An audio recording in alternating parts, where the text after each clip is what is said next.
पूरे हरियाणा में ठंड कड़ाके की पड़ रही है। फिलहाल राहत के कोई आसार नजर नहीं आ रहे हैं। मौसम विभाग ने हरियाणा के 4 जिलों में रेड अलर्ट जारी किया है। लोगों को संभल कर रहने की आवश्यकता है और किसानों को भी ध्यान रखना होगा। देखिए रिपोर्ट।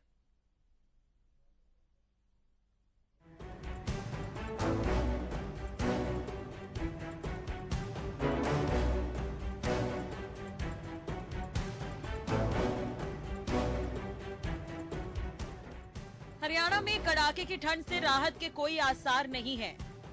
मौसम विभाग ने 4 जिलों में अंबाला, कुरुक्षेत्र, कैथल और करनाल में घने कोहरे के साथ ही शीतलहर का रेड अलर्ट जारी किया है। अन्य 10 जिलों पंचकुला, यमुनानगर, महेंद्रगढ़, रेवाड़ी, सिरसा, फतेहाबाद, हिसार, भिवानी, चरखी दादरी के लोगों को ऑरेंज अलर्ट जारी किया गया है।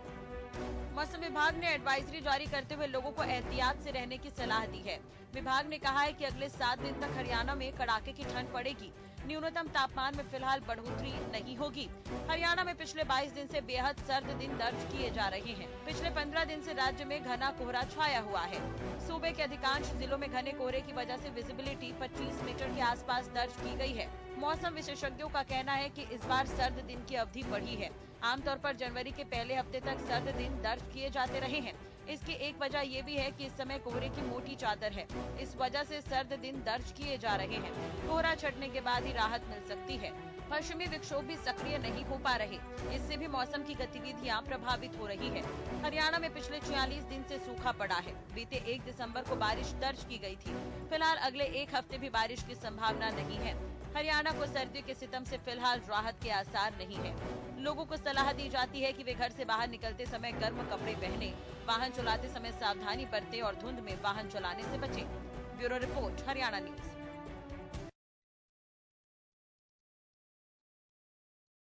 देखने को मिल रहा है। मौसम विशेषज्ञ डॉक्टर चंद्रमोहन जी हमारे साथ जुड़ गए हैं ज्यादा जानकारी के लिए। चंद्रमोहन जी, हरियाणा न्यूज में आपका बहुत बहुत स्वागत है। जी धन्यवाद। बिल्कुल सर, सबसे पहले तो सबके मन में यही सवाल है कि ये ठंड आखिर कब तक परेशान करेगी? आने वाले दिनों में क्या राहत मिलेगी इस ठिठुरन वाली ठंड से? जी बिल्कुल, देखिए अगर हम बात करते हैं जी।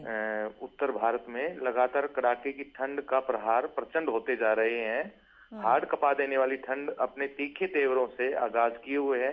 पिछले 1.5 महीनों से अगर हम बात करते हैं हरियाणा, एनसीआर, दिल्ली की, तो बारिश की गतिविधियां नदारद रही। इसके पीछे कमजोर वेस्टर्न डिस्टर्बेंस, तो जिनकी वजह से उत्तरी पर्वतीय क्षेत्रों पर लगातार बर्फबारी तो हो रही है, परंतु जो मैदानी क्षेत्र हैं विशेषकर हरियाणा, एनसीआर, दिल्ली में बारिश नहीं हो रही, क्योंकि कमजोर वेस्टर्न डिस्टर्बेंस केवल बर्फबारी करते हैं और छोटा सा मतलब बदलाव होता है बादलवाही, और उस जब वो वेस्टर्न डिस्टर्बेंस आते हैं तो जो नमी वाली पवनें हैं वो एरिया में आ जाती हैं, तो जिसकी वजह से घना सघन कोहरा की जो ऊपरी स्तर पर भी और निचले स्तर पर सघन चादर बिछ जाती है, जिसकी वजह से कोल्ड डे की स्थिति बनती है। क्योंकि पूरे पूरे दिन सूर्य देवता के दर्शन नहीं होते, तो दिन के तापमान काफी घट जाते हैं।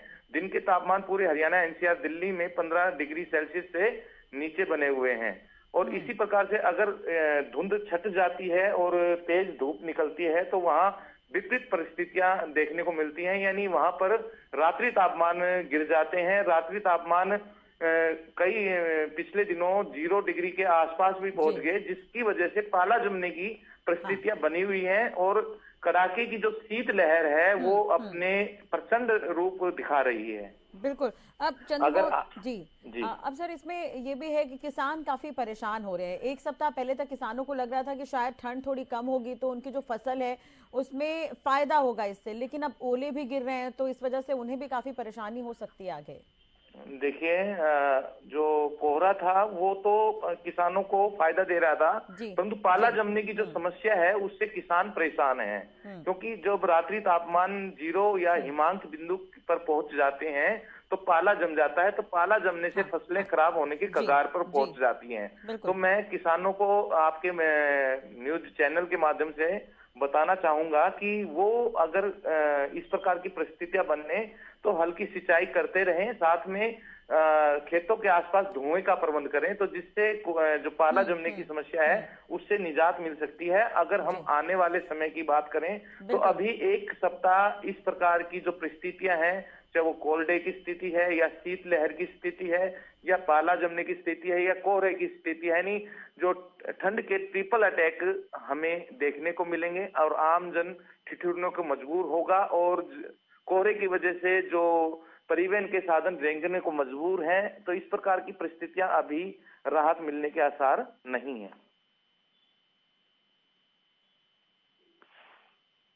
जी, चंद्रमोहन जी बने रहिएगा हमारे साथ। दर्शकों को हम ग्राफिक्स के जरिए भी बता रहे हैं कि कब तक ठंड के आसार जो हैं वो रहने वाले हैं। दरअसल फरीदाबाद, हिसार, भिवानी ऐसे इलाके हैं जहां पर ऑरेंज अलर्ट जारी किया गया है, लेकिन हरियाणा के 4 जिले ऐसे हैं जहां पे रेड अलर्ट जारी किया गया है। तो ये भी आपसे समझना चाहेंगे कि रेड अलर्ट और ऑरेंज अलर्ट में फर्क क्या है, किस तरह से इसे समझा जाए? तो इस प्रकार की जो परिस्थितियां हैं, चरम परिस्थितियां हैं, तो उससे हम पहले से ही सावधान रहें। वो बनी हुई हैं तो हमें, क्योंकि पंजाब से सटा हुआ जो इलाका, जो उत्तरी जिले हैं, उन पर रेड अलर्ट है भारतीय मौसम विभाग की तरफ से। और जो इसका जो ऑरेंज अलर्ट होता है उसमें जो परिस्थितियां जो बनी हुई हैं उसमें सजग रहें, सावधान रहें। और येलो अलर्ट का मतलब ये है कि इन जिलों में ये परिस्थितियां बन भी सकती हैं, नहीं भी बन सकती, तो इसके लिए आप अपनी तैयारी रखें। जी, ठीक है। चंद्रमोहन जी बने रहेगा हमारे साथ। प्रदीप शोकंत भी उचाना से जुड़े हुए हैं। प्रदीप, एक तरह से देखा जाए तो उचाना में भी भारी ठंड पड़ रही है और पूरे हरियाणा में लगभग इसी तरह के हालात नजर आ रहे हैं। शीतलहर की अगर हम बात करें तो पिछले 11 साल का रिकॉर्ड इस बार टूटा है। शासन की तरफ से क्या कुछ व्यवस्था है ताकि लोगों को ज्यादा परेशानी ना हो? बिल्कुल, राजश्री, ठंड है बहुत ज्यादा बढ़ी हुई है। अगर उचाना की खास बात करें, उचाना के अंदर निरंतर जो कोहरा है वो बढ़ता ही जा रहा है और 9 वर्ष से और अभी तक कोहरा है जो निरंतर बढ़ रहा है। बीच में धूप निकलना शुरू हो गई थी, लेकिन पिछले 2 दिन से सूर्य देवता के दर्शन उचाना में नहीं हुए हैं। अगर कल की बात करें तो कल पूरा दिन, और आज की बात करें तो आज पूरा दिन हो गया कोहरे से, मतलब कोहरे का कहर जो है बहुत ज्यादा बढ़ा हुआ है और ठंड बहुत ज्यादा बढ़ी हुई है। अगर प्रशासन की, अगर आपने बात की तो प्रशासन की बात करूं तो प्रशासन की तरफ से रैन बसेरों की जो सुविधाएं हैं वो दी गई हैं और रैन बसेरों की यहाँ पर व्यवस्था की गई है ताकि जो बाहर से आने वाले लोग हैं उनको ठंड का सामना ना करना पड़े। इसको लेकर यहाँ पर प्रशासन की तरफ से व्यवस्था उचाना के अंदर की गई है। लेकिन ठंड का जो कहर है निरंतर बढ़ता ही जा रहा है। फसलों की बात करें तो फसलों पर भी निरंतर बढ़ रही है। ठंड का कहर जो बहुत ज्यादा बढ़ रहा है। फसलों की बात करें तो फसलों को भी ये जो ठंड का जो कहर है और जो कोहरे का कहर है वो कहीं ना कहीं बढ़ रहा है। ठीक है, बिल्कुल ठीक है। चंद्रमोहन जी लगातार हमारे साथ बने हुए हैं। चंद्रमोहन जी, ये भी जानना बेहद जरूरी हो जाता है क्योंकि आपने भी देखा होगा पिछले साल तक स्थिति ये होती थी कि मकर संक्रांति के बाद ठंड थोड़ी कम होनी शुरू हो जाती थी, लेकिन इसकी अवधि इस बार बढ़ गई है। और शीतलहर की अगर हम बात करें तो 11 साल का रिकॉर्ड इस बार टूटा है। तो राहत कब मिलेगी, कब तक ये आसार है कि ठंड थोड़ी सी कम हो? जी बिल्कुल, संक्रांति के बाद देखिए जो सूर्य की जो स्थिति है उत्तरायण होनी स्टार्ट हो जाती है, जिसकी वजह से ठंड धीरे धीरे कम होती है। परंतु अगर इस बार विपरीत हो रहा है क्योंकि अल नीनो की स्थिति बनी हुई है। हाँ। तो जो ठंड है पिछले दिनों, अगर हम पिछले सालों की तुलना करते हैं तो ठंड का जो प्रकोप है या जो कोल्ड डे की जो स्थिति है या शीतलहर की जो स्थिति है उसके कम दिन होते हैं। परंतु इस बार लगातार 1.5 महीनों से लगातार प्रचंड ठंड अपने रूप दिखा रही है, क्योंकि 1.5 महीने अगर हम बात करते हैं पिछले साल की दिसंबर और पूरा अब यानी जनवरी के पहला पखवाड़ा बीत चुका है, यानी आखिरी सप्ताह में हम पहुंच चुके हैं।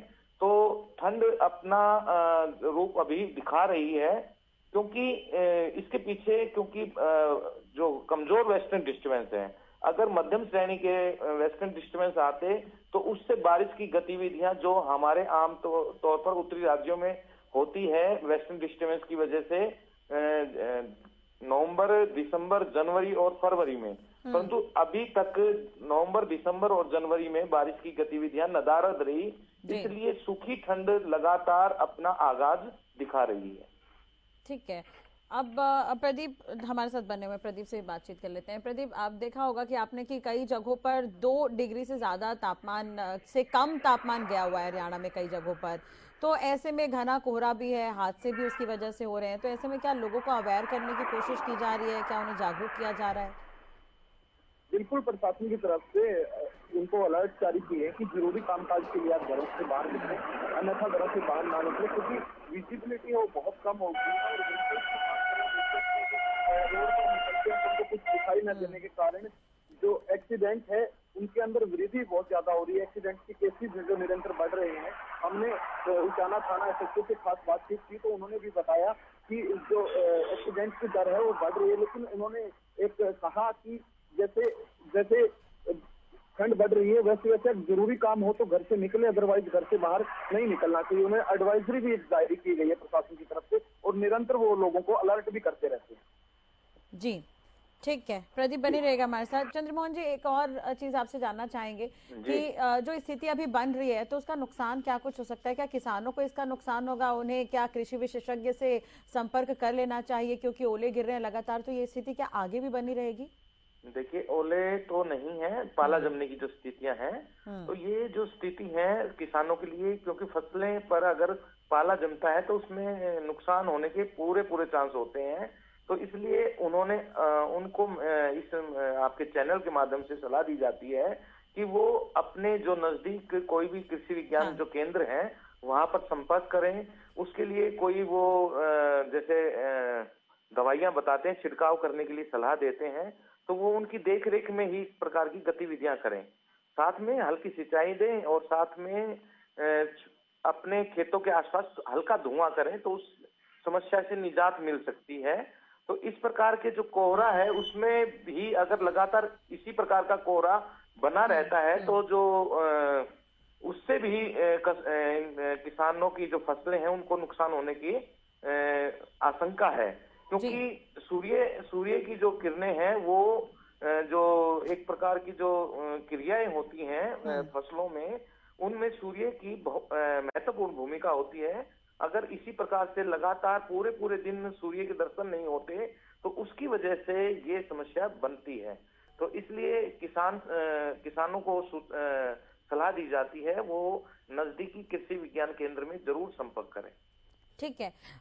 प्रदीप, अगर किसानों का क्या कुछ कहना है, क्योंकि ठंड लगातार बढ़ रही है वहां पर, तो क्या ऐसी कोई खबर मिली है कि किसानों की फसल को नुकसान हो रहा है या किसान कहीं पर परेशान हो रहे हैं? जी बिल्कुल, जो किसानों ने बताया कि उनकी फसल के अंदर इस वक्त नुकसान हो रहा है कोहरे की वजह से। जो गेहूं की अगर बात करें, गेहूं की फसल है, जो गेहूं की फसल के अंदर जो ऊपर से पत्तियां हैं जो पीली पड़ने लग गई हैं ठंड की वजह से। अगर उन्होंने बताया कि अगर धूप निकल जाए तो ये जो पत्तियां हैं ऐसे पीली नहीं पड़ेंगे, गेहूं की फसल के अंदर नुकसान नहीं होगा। शीतलहर और जो धूप का समीकरण बनता है, इन दोनों की वजह से ही कह सकते हैं कि जो फसल के अंदर जान डलती है और फसल अपनी ग्रोथ निरंतर लेती है। लेकिन अगर अकेली शीतलहर हो, धूप ना निकले, तो ऐसे में क्या है कि जो फसल को कहीं ना कहीं नुकसान होता है।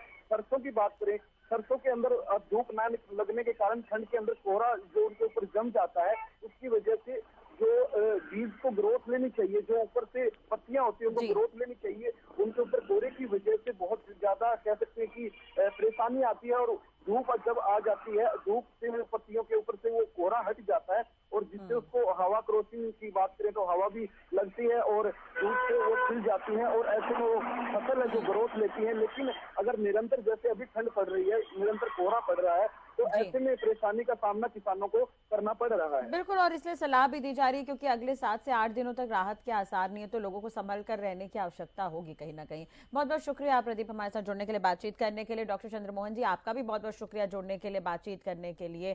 तो मौसम विभाग ने 4 जिलों में रेड अलर्ट जारी किया है। हरियाणा में लगातार इसे लेकर ठंड का जो कहर है वो देखने को मिल रहा है।